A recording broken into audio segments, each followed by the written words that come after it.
Welcome to the 48 Rules of Retirement.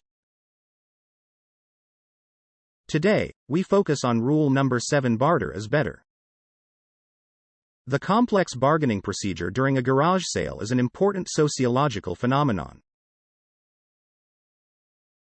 Many retirees use garage sales as a warm-up for travel to emerging countries.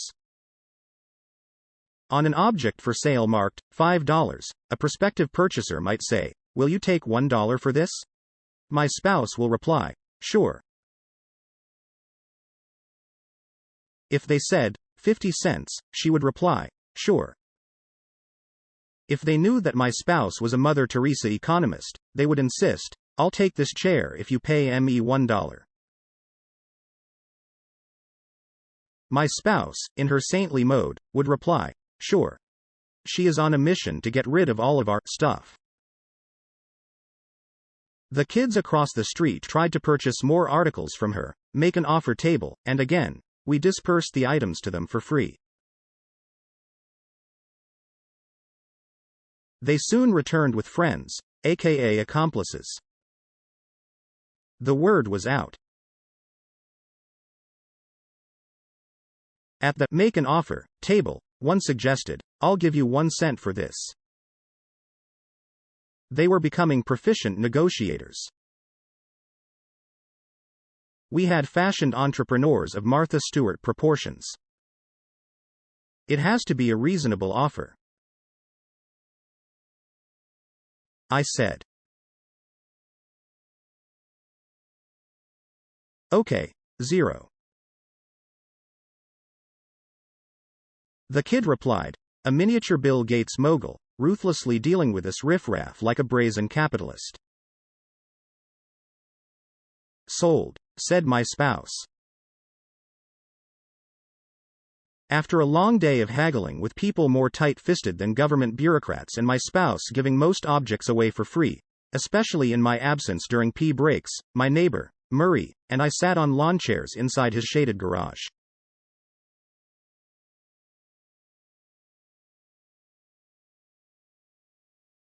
We enjoyed a cold beer and reflected on our relative success in our communal garage sale. It's fun meeting neighbors, I observed. We could have done that on a nice, brisk walk, he answered. Did you see the garbage that the others on the street were selling? I asked. Anybody purchase your Red Wings hockey pants? He inquired. Nope, I lamented. You might want to donate them to the Hockey Hall of Fame, he suggested. They look like a collector's item.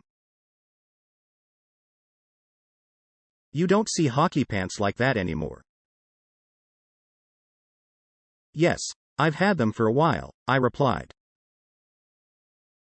Prior to the garage sale, when I found my old hockey bag buried in the basement and opened the zipper, I almost fainted. It took days to get the mildew smell out of the house. So, how did you do? Murray asked, casually sipping his beer. Well, we spent 8 hours finding, organizing, labeling items and cleaning the basement, another 8 hours on the day of the sale and 2 hours afterwards collecting and returning the excess.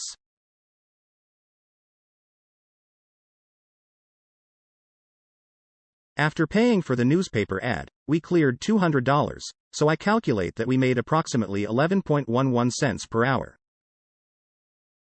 Yes, it was a miserable day for minimum wage standards, lamented Murray, but you forgot to divide your take by 2. You and Diane each earned closer to 5.6 cents per hour. Murray was right.